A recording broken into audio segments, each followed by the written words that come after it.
জানিয়ে দেব এই মুহূর্তে হাতে পাওয়া সর্বশেষ গুরুত্বপূর্ণ আপডেট বাংলা সংবাদ। শুরুতেই জানাবো সড়কে ১৫ ঠিকাদারের রাজত্ব, পেছনে ছিলেন ওবায়দুল কাদের, শেখ হেলাল, তারেক সিদ্দিকী। ১২ বছরে সড়কে ব্যয় ৮৩,০০০ কোটি টাকা, কাজ পেয়েছে মাত্র ১৫টি প্রতিষ্ঠান। এনডি ঠিকাদারি কাজ পেতে আওয়ামী লীগ সরকারের সড়ক পরিবহন ও সেতুমন্ত্রী ওবায়দুল কাদেরের মাধ্যমে প্রভাব বিস্তার করত। ওবায়দুল কাদের কর্মকর্তাদের বলে দিয়েছিলেন যে প্রতিষ্ঠানটির পেছনে রয়েছেন সাবেক প্রধানমন্ত্রী শেখ হাসিনার সাবেক সামরিক উপদেষ্টা তারিক আহমেদ সিদ্দিক। এবারে জানাবো ডিবি কার্যালয়ে আর থাকবে না কোনো আয়নাঘর ও ভাতের হোটেল। ডিবি কার্যালয়ে আর কোনো আয়নাঘর বা ভাতের হোটেল থাকবে না বলে সাফ জানিয়ে দিয়েছেন ঢাকা মহানগর পুলিশের গোয়েন্দা শাখার অতিরিক্ত কমিশনার রেজাউল করিম মল্লিক। তিনি বলেন, ডিবি অফিসের কলঙ্কিত অধ্যায় শেষ করে তাকে পবিত্র করা হবে। সেখানে আর কোনো আয়নাঘর থাকবে না, থাকবে না ভাতের হোটেল। এখন থেকে ডিবি অফিসে মানুষ কেবল ন্যায় বিচার পাবে। জানিয়ে দেব প্রধান উপদেষ্টার সঙ্গে সংলাপে বিএনপি। রাষ্ট্রীয় অতিথি ভবন যমুনায় প্রধান উপদেষ্টা ডক্টর মোহাম্মদ ইউনূসের আমন্ত্রণে সংলাপে যোগ দিয়েছে বিএনপির মহাসচিব মির্জা ফখরুল ইসলাম আলমগীরের নেতৃত্বে একটি প্রতিনিধি দল। এবারে থাকছে বিএনপির মহাসচিব ফখরুল ইসলাম আলমগীর বলেছেন, প্রশাসনের মধ্যে এখনও স্বৈরাচারের ভূত বসে আছে। এদেরকে তাড়াতে না পারলে অন্তর্বর্তী সরকারের কোনো প্রচেষ্টা সফল হবে না। শনিবার দুপুরে রমনা ইঞ্জিনিয়ার্স ইনস্টিটিউশন মিলনায়তনে এক শিক্ষক সমাবেশে দেশের প্রশাসনের অবস্থা তুলে ধরে বিএনপির মহাসচিব এ মন্তব্য করেছেন। জানাবো চট্টগ্রামের ট্যাংকারে আগুনে নিহত এক, উদ্ধার ৪৭, নাশকতা বলে সন্দেহ।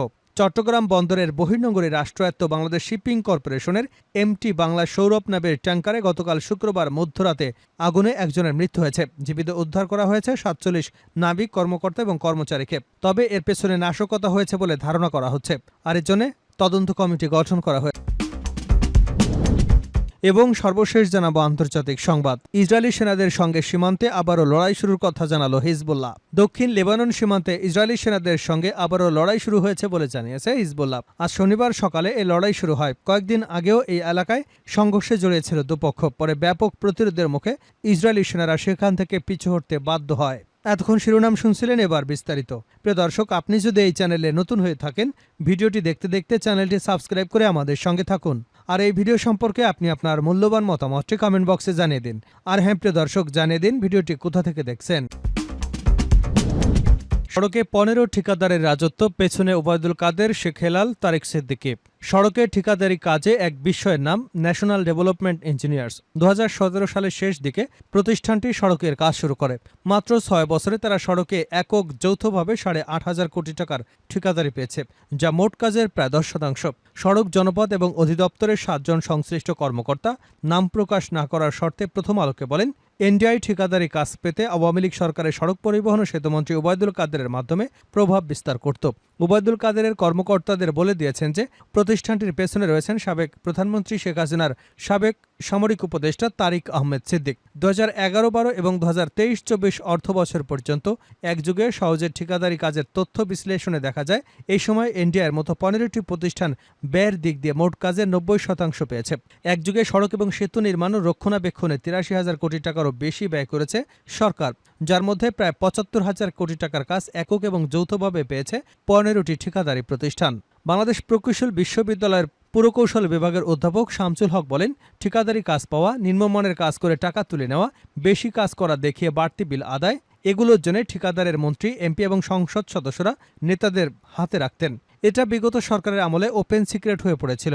এটা ছিল দুর্নীতির মহামারী। সহজে তালিকাভুক্ত ঠিকাদারি প্রতিষ্ঠান আছে ১,১০০টি।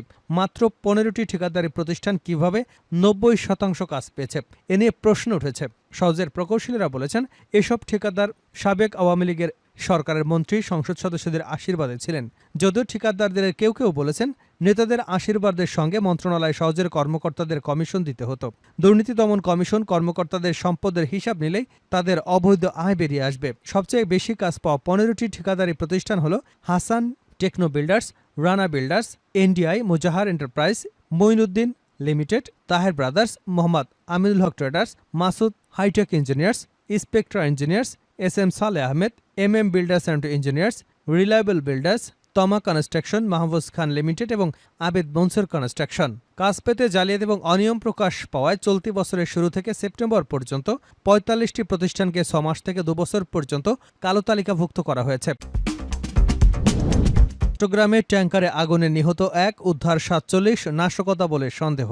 চট্টগ্রাম বন্দরের বহির্নোঙরে রাষ্ট্রায়ত্ত বাংলাদেশ শিপিং কর্পোরেশনের এমটি বাংলা সৌরভ নামের ট্যাংকারে গতকাল মঙ্গলবার মধ্যরাতে আগুনে একজনের মৃত্যু হয়েছে। জীবিত উদ্ধার করা হয়েছে ৪৭ জনকে। এমটি বাংলা সৌরভের দুর্ঘটনায় নিহতের নাম সাদেক মিয়া। তার বাড়ি নোয়াখালীতে। হাসপাতালে নেবার পথে তিনি মৃত্যুবরণ করেন। বাংলাদেশ শিপিং কর্পোরেশন ব্যবস্থাপনা পরিচালক কমোডর মাহমুদুল মালিক ট্যাংকার দুর্ঘটনা নিয়ে সংবাদে এসব তথ্য জানিয়েছেন। শনিবার সকালে বিএসসির কার্যালয়ে সংবাদ সম্মেলন অনুষ্ঠিত হয়। সতর্কতামূলক ব্যবস্থা নেওয়ার পরও অগ্নিকাণ্ডের ঘটনাকে নাশকতা হিসেবে সন্দেহ করছে বিএসসির ব্যবস্থাপনা পরিচালক। তিনি বলেন, দুর্ঘটনার আগে একটি নৌযান ট্যাংকারের পাশ দিয়ে ছুটে যায়। এরপরই ৪টি জায়গায় ফুলিঙ্গ হয়। অগ্নিকাণ্ডের সূত্রপাত যেভাবে হয়েছে তাতে নাশকতার বিষয়টি উড়িয়ে দেওয়া যায় না। ঘটনা তদন্ত করতে ৮ সদস্যের একটি তদন্ত কমিটি গঠন করা হয়েছে। গত সোমবার বন্দরের ড্যাফোডিল অয়েল জেটিতে নোঙর করে রাখা বিএসসির আরেকটি ট্যাংকারে এমটি বাংলার জ্যোতিতে বিস্ফোরণ থেকে অগ্নিকাণ্ডের ঘটনা ঘটেছিল। ওই ঘটনাস্থলেই ৩ জন নিহত হয়েছিল এবং ৫ দিনের ব্যবধানে ২টি অগ্নিকাণ্ডে ৪ জনের মৃত্যু হল। কমোডর মাহমুদুর রহমান বলেন, ২টি ট্যাংকারই জ্বালানি তেল পরিবহনের কাছ থেকে প্রত্যাহার করে নেওয়ার ব্যাপারে সিদ্ধান্ত হয়েছিল। এমটি বাংলা সৌরভের এটি ছিল শেষবারের মতো জ্বালানি তেল পরিবহন। দুর্ঘটনার সময় ট্যাংকারটিতে ১১,০০০ টন জ্বালানি তেল ছিল। আজ ট্যাংকারটি বন্দরে ডলফিন অয়েল জেটিতে নিয়ে তেল খালাস করবার কথা ছিল। তার আগে গতকাল দিবাগত রাত 12:30টার দিকে ট্যাংকারটি ডেকে ৪টি জায়গায় ফুলিঙ্গ দেখা যায়। এরপরই অগ্নিকাণ্ডের ঘটনা ঘটে। প্রধান উপদেষ্টার সঙ্গে সংলাপে বিএনপি। রাষ্ট্রীয় অতিথি ভবন যমুনায় প্রধান উপদেষ্টা ড. মোহাম্মদ ইউনূসের আমন্ত্রণে সংলাপে যোগ দিয়েছে বিএনপির মহাসচিব মির্জা ফখরুল ইসলাম আলমগীরের নেতৃত্বে প্রতিনিধি দল। ৬ সদস্যের প্রতিনিধি দলে রয়েছেন বিএনপির মহাসচিব মির্জা ফখরুল ইসলাম আলমগীর, দলের স্থায়ী কমিটির সদস্য ড. মঈন খান। ডিবি কার্যালয়ে থাকবে না আর কোনো আয়নাঘর ও ভাতের হোটেল, মল্লিক। ডিবি কার্যালয়ে আর কোনো আয়নাঘর বা ভাতের হোটেল থাকবে না বলে জানিয়েছে ঢাকা মহানগর পুলিশের গোয়েন্দা শাখার অতিরিক্ত কমিশনার রেজাউল করিম মল্লিক। তিনি বলেন, ডিবি অফিসের কলঙ্কিত অধ্যায় শেষ করে তাকে পবিত্র করা হবে। সেখানে আর কোনো আয়নাঘর থাকবে না কোনো ভাতের হোটেল। এখন থেকে ডিবি অফিসে মানুষ কেবল ন্যায় বিচার পাবে। শনিবার দুপুরে ডিএমপির মিডিয়া সেন্টারে আয়োজিত মিট দ্য প্রেস অনুষ্ঠানে এসব কথা বলেন তিনি। এ সময় উপস্থিত ছিলেন ডিবির পুলিশের যুগ্ম কমিশনার এবং উপকমিশনার ডিসি মিডিয়া। রেজাউল করিম মল্লিক বলেন, ডিবি অফিস আর কোনো নায়ক নায়িকা বা সেলিব্রিটির সময় কাটানোর জায়গা হবে না। আসামি যেই হোক তিনি ন্যায় বিচার পাবেন। গ্রেপ্তার আসামিদেরকেও কোনো নির্যাতন করা হবে না। এ সময় তিনি আরও বলেন, ডিবি অফিসের নাম শুনলেই যেন মানুষ আতঙ্কিত না হয়ে ওঠে।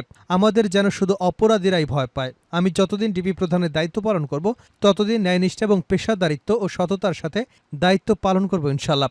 এ সময় ডিবিকে মানুষের আস্থা এবং ভালোবাসার স্থান হিসেবে প্রতিষ্ঠিত করবার প্রত্যয় ব্যক্ত করেন তিনি। একই সাথে নতুন স্বাধীন বাংলাদেশে ডিবি অফিসকে ভুক্তভোগীদের আস্থা ভরসার স্থল হিসেবেও গড়ে তোলবার অঙ্গীকার করেন।